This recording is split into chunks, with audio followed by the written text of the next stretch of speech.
C'était le 12 septembre 2019. Michael Colin-Barinois, de 29 ans, était retrouvé mort dans l'appartement de sa petite amie à Haguenau. Un an plus tard, sa sœur, Johanna, raconte le parcours chaotique de ce frère addict aux drogues dures. Dans un livre coup de poing, Marie Coulon et Vincent Roy l'ont rencontré. C'est notre grand entretien de la semaine.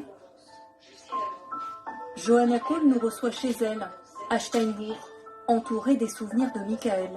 Ce petit frère amateur de musique, tombé dans la drogue à l'âge de 16 ans, prisonnier de sa dépendance, jusqu'à la mort. Un calvaire dont elle témoigne dans cet ouvrage.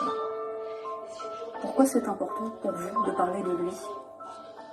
Parce qu'il a vécu une histoire, sa descente aux enfers, et aujourd'hui j'aimerais pouvoir aider des familles à travers son histoire.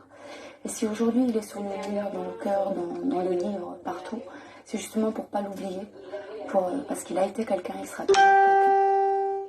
C'est la seule chose qui me reste encore de lui. Qui il était, Michael? C'était un gamin joyeux, rieur, blagueur. Il avait la vie en lui. Il aimait tout en fait. Et le fait d'être faire comme les copains, à 11 ans, on essaye la clope. On est comme les copains, on se sent grand. Et pourtant, à 16 ans, on essaye un peu plus parce qu'on se croit qu'à 16 ans, on est un homme, mais pas du tout.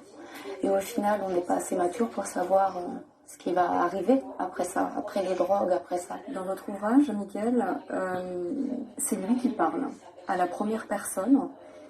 À un moment donné, il dit « Les abus en tout genre s'accroissaient de jour en jour, il perd du poids, et vous, proches, vous n'avez rien vu. » On n'a rien vu, non, c'est vrai. On n'a rien vu, on s'est aperçu de rien.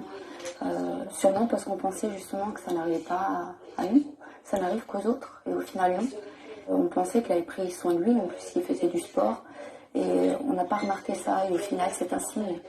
Il y en a, ils ont des traces sur les bras, le nez qui coule, les yeux sont parleurs, surtout. La solitude également, le fait d'être discret, secret, alors que c'était une personne joviale qui partageait tellement de choses. Et c'est au fur et à mesure qu'on se dit, ah bah oui. Vous vous en voulez, aujourd'hui, de n'avoir rien vu? Oui. C'est pas facile. Pardon. Le 20 mars 2015, tout bascule. Il fait une overdose. Les médecins vous disent, à l'hôpital, avoir retrouvé 10 substances différentes dans son organisme, dont des drogues dures. C'est colossal. Minimum 10. On était étonnés. Honnêtement, on est tombé sur les fesses. Ce jour-là, on n'en revenait pas. On n'a pas compris. Et quand il s'est réveillé,